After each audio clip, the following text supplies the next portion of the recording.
DMTV, bilile kamalo bana ebele.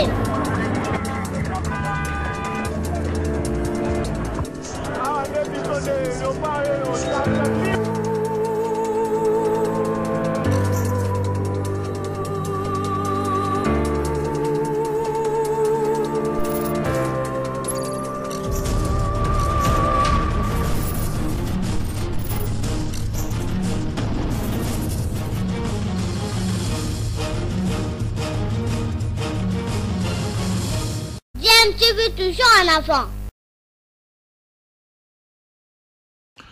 Vous êtes sur DMTV, bonjour ou bonsoir, tout dépend de l'heure à laquelle vous nous suivez. Tout le plaisir est pour nous de vous retrouver, mais surtout de savoir que vous êtes nombreux en train de suivre votre chaîne YouTube DMTV. DMTV qui vous propose l'actualité, mais vous propose aussi des analyses et des réflexions sur des sujets d'actualité, sur des faits sociaux ou tout simplement des réalités que nous observons ici chez nous en République démocratique du Congo. Nous voulons parler d'une affaire qui a défrayé la chronique, mais dont on ne parle plus depuis un moment. Il s'agit de l'affaire Gaylor Kanga. On se pose la question de savoir si la FECOFA a-t-elle fait recours au tribunal arbitral du sport, tellement cette fédération ne communique pas sur cette affaire. D'ailleurs, la dernière décision prise par le jury d'appel de la CAF a été plutôt publiée par la fédération gabonaise de football, ce qui a permis à beaucoup de Congolais d'être informés de cette décision. Au niveau de la FECOFA, c'était en tout cas le silence radio.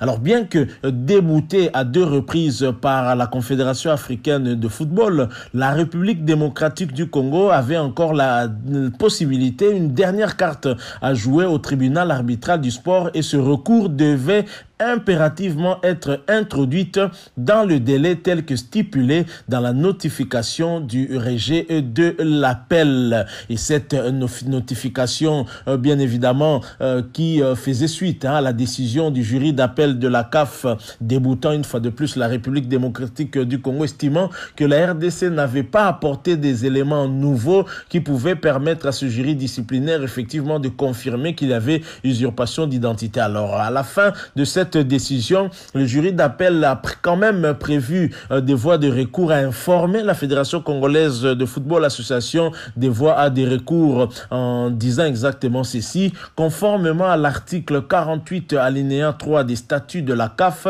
cette décision est susceptible de recours auprès du tribunal arbitral du sport TAS. Le recours devra être interjeté dans un délai de 10 jours à compter de la notification de la décision et devra comprendre tous les éléments figurant au point 2 des directives émanant du tribunal arbitral du sport. Les coordonnées du TAS, donc tribunal arbitral du sport, sont les suivantes. On a donné l'adresse physique du tribunal arbitral du sport, qui est avenue de Beaumont au 2 10 12 Lausanne, Switzerland. Téléphone, il y a même le numéro de téléphone ainsi que leur adresse e-mail. Mais est-ce que la Fédération congolaise de football association est allée en appel au tribunal arbitral du sport? Parce que si on n'a pas confiance en la décision de la CAF, d'abord la première décision qui a débouté la RDC pour manque de preuves efficientes, et la deuxième décision, le jury d'appel déboutant encore la République démocratique du Congo, confirmant la première décision qui avait été prise par le jury disciplinaire de la CAF, au moins le tribunal arbitral du sport serait peut-être une instance un peu plus neutre. Donc ce ne serait plus les membres de la CAF qui allaient prendre une telle décision si la République démocratique du Congo, à travers la Fédération congolaise de football association, estimait qu'effectivement il y avait eu peut-être partialité du côté de la CAF. C'était l'occasion justement d'aller en appel du côté du tribunal arbitral du sport. Alors, habitué à ne rien communiquer, la Fédération congolaise de football association a une fois de plus laissé les amoureux du football congolais dans le flou total. Personne ne sait si ce recours a été introduit, et si oui, avec quels éléments nouveaux. On n'en sait en tout cas absolument rien. Et c'est encore une fois l'incompétence qui atteint là les sommets dans le sport congolais, et le fiasco des Jeux Olympiques finalement ne va pas étonner personne. Et d'ailleurs, la Congolaise d'origine allemande, Marie Branzer, à quelques heures, hein, je pense quelques minutes après sa défaite aux Jeux Olympiques, s'était suffisamment exprimé sur Radio France Internationale et un ras-le-bol par rapport à la manière dont les choses étaient gérées, la préparation, une préparation exécrable. Elle a même dû toucher à sa poche, ses proches ont dû toucher aussi à leur poche pour pouvoir intervenir et l'aider à mieux se préparer. Une autre humiliation que nous avons eu à subir, la dernière humiliation en date, c'est ce reportage d'un magazine allemand Bild qui est venu jusqu'à Kinshasa dans la famille de Silas Katompa alias Silas Wamangituka ou Silas Katompa comme l'appellent en tout cas ses amis, où les langues finalement se sont déliées avec facilité. On aurait pu le faire nous-mêmes, mais on a laissé faire pendant des années ce manager véreux qui avait falsifié les documents de Silas Katompa Mvupa, spoliant au passage les parents du joueur et son ancien club. Mais oui, on a vu en tout cas sur les images que ce magazine allemand a eu à mettre, à publier, on a vu les parents, la maman et le papa de Silas Wamangituka se plaindre que leur enfant avait quasiment été pris en otage. Ils ont fait plusieurs mois sans contact, sans parler à leur enfant, et là c'est vraiment la libération. C'est vrai que c'est une pratique qui est courante ici en République démocratique du Congo. C'est dans ces mêmes conditions très certainement que Guelor Kanga a dû quitter la République démocratique du Congo. Alors connaissant les faiblesses de notre État, parce que beaucoup de Congolais n'ont pas d'acte de naissance, c'est seulement pour le besoin d'une démarche ou une autre que les Congolais vont au niveau de la maison communale pour finalement se déclarer eux-mêmes et avoir l'acte de naissance en passant d'abord par le tribunal de grande instance de leur district afin que ce tribunal ordonne à l'officier de l'état civil de leur délivrer un acte de naissance parce que ces enfants n'avaient pas été déclarés à leur naissance. La loi prévoit qu'à la naissance, un enfant soit déclaré en ayant les 90 jours qui suivent sa naissance.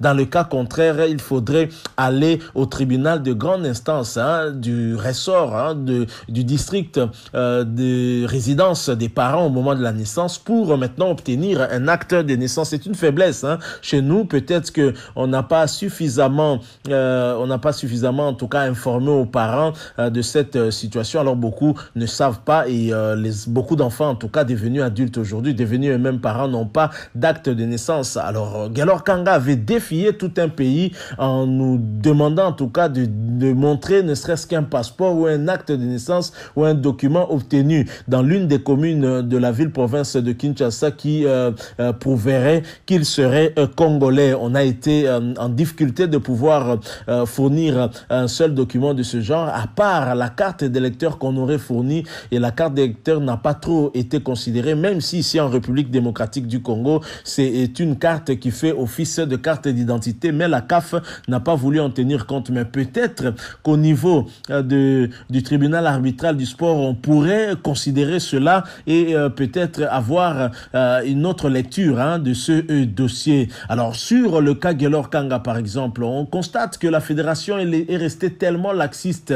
Oui, parce que elle aurait pu en tout cas faire ce qui a été fait par ce média allemand, descendre à Kinshasa, quitter l'Allemagne, 8000 km, arriver ici à Kinshasa, aller jusqu'à Kaouka pour enquêter. Et ce média ne s'est pas limité à Kaouka, ce média est allé même dans des anciens clubs où Silas a joué, notamment à MK. On a même vu sur une photo publiée par ce média, on a vu l'ancien président de Silas Katompa Mvupa publier la licence du joueur quand il était encore ici, avant que ce manager véreux puisse le faire fuir vers l'Europe. Alors bien évidemment, dans le cadre du dossier Guelor Kanga, on aurait pu vraiment descendre dans son quartier où il a grandi, dans la commune de Ngiringiri. Il a très certainement joué au football sur le terrain Bondo. C'est le terrain, je pense, le plus connu de la commune de Ngiringiri, où beaucoup de joueurs, en tout cas, ont commencé leur pratique du football sur ce terrain. C'est le cas, en tout cas, de l'ancien international congolais, le défunt Jason Mayele, paix à son âme, qui était aussi un natif de cette commune de Ngiringiri. Alors, bien évidemment, on n'a pas fait ce genre genre d'enquête descendre sur terrain pour vérifier et réunir toutes les informations avec ses anciens collègues, par exemple, ses anciens collègues de classe, ses anciens professeurs également. On ne l'a pas fait et on s'étonne que finalement au niveau de la CAF, on juge peu suffisantes les preuves que nous avons amenées. Alors pourquoi la Fédération congolaise de football association dans ses arguments n'a pas sollicité par exemple un test ADN post-mortem puisque la maman de Guelor Kanga serait décédée d'après les informations ici en République démocratique du Congo? Pourquoi ne pas solliciter un test ADN post-mortem qui aurait pu en tout cas confondre la théorie des Gabonais, et donc ça allait certainement être un élément nouveau apporté au dossier, car en effet on peut tricher sur tout, sur son identité, mais on ne triche pas avec l'ADN, les empreintes digitales par exemple, on ne triche pas avec ça. Et voilà pourquoi nous avions proposé aussi à la Fédération congolaise de football association de changer sa manière d'enregistrer les joueurs. Les joueurs doivent être enregistrés aussi de manière numérique, via en tout cas leurs empreintes. À partir du moment où leurs empreintes est enregistrée, lorsqu'on amène un joueur pour une nouvelle licence, il suffit seulement de mettre ses empreintes pour savoir qu'il a déjà été enregistré au niveau de la Fédération congolaise de football association. On a encore connu un autre cas d'usurpation d'identité qui a même coûté à l'ASV Club sa place de leader au championnat national de la Linafoot, et au détriment en tout cas, et ça a permis au tout-puissant Mazembe de gagner finalement ce titre à cause des 3 points qui ont été retranchés à l'ASV Club dans ce litige qu'il a opposé au CS Don Bosco, toujours par rapport à un cas d'usurpation d'identité, le joueur Zao Matutala, qui a été enregistré visiblement 2 fois avec 2 identités différentes au niveau de la Fédération congolaise de football association. Alors la Fédération congolaise de football association, peut-être qu'elle n'est pas aussi crédible au niveau de la CAF, malgré que son président, l'ancien en tout cas, Constant Omari, était vice-président au niveau de la CAF. Donc ça n'a pas changé grand-chose quant à l'image de la République démocratique du Congo. Donc voilà tout ce que nous avons voulu un peu échanger avec vous sur cette question de Guelor Kanga, puisque c'est un silence de mort du côté de la Fédération congolaise de football association. Nous ne savons pas si un recours a été introduit au niveau du tribunal arbitral du sport. Il n'y a rien, on n'a pas communiqué sur cette question. C'est vraiment étonnant. Bon, j'imagine, moi je suis en train de penser que la RDC, la Fédération congolaise de football association, n'a pas introduit des recours, car dans ce cas peut-être la Fédération gabonaise serait aussi informée d'un tel recours, et elle au moins communique via son site internet, via sa page Facebook, mais ici nous ne communiquons pas du tout. Alors il y a beaucoup de choses à boire et à manger. Vous avez dans cette Fédération congolaise de football association un directeur technique adjoint, Médard Loussadissou, qui fut entraîneur de Guelor Kanga à Manga Sport du côté du Gabon, mais on le laisse comme ça alors que c'est un membre de la fédération. Il aurait pu peut-être faire partie de la délégation qui avait été entendue d'abord en première instance par le jury disciplinaire de la Confédération africaine de football association pour donner des arguments que lui pourrait avoir, puisqu'il a eu à coacher ce joueur-là au Gabon. Son témoignage aurait peut-être pu servir à quelque chose s'il avait fait partie de la délégation de la Fédération congolaise de football association qui avait été entendue par le jury disciplinaire de la CAF et qui avait aussi été entendue par le jury d'appel de la CAF. Mais non, Médard Loussadissou continue son travail comme si de rien n'était, alors que son témoignage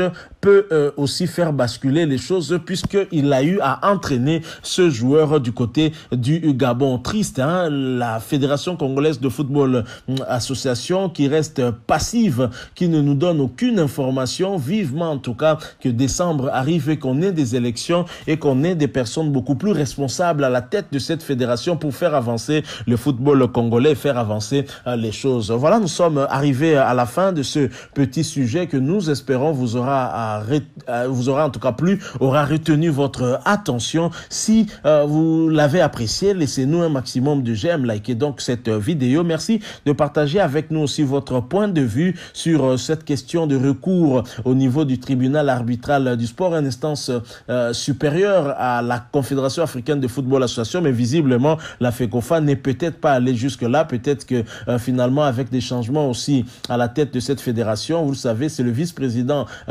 Chimanga qui assume l'intérim après la démission de Constant Omari, qui par ailleurs a été sanctionné par la Fédération internationale de football. Merci une fois de plus à vous qui nous avez suivis pendant ces quelques minutes. N'oubliez pas de vous abonner à cette chaîne si vous êtes nouveau ou ancien mais que vous ne vous êtes pas encore abonné. Et une fois abonné, activez aussi la petite cloche de notification, celle qui apparaîtra dès que vous serez abonné, parce qu'elle vous permettra de ne plus rien manquer des prochaines vidéos que nous allons vous proposer. Encore une fois, merci à vous. Espérons vous retrouver très bientôt avec un autre sujet d'actualité. En attendant, portez-vous bien et DMTV vous dit au revoir.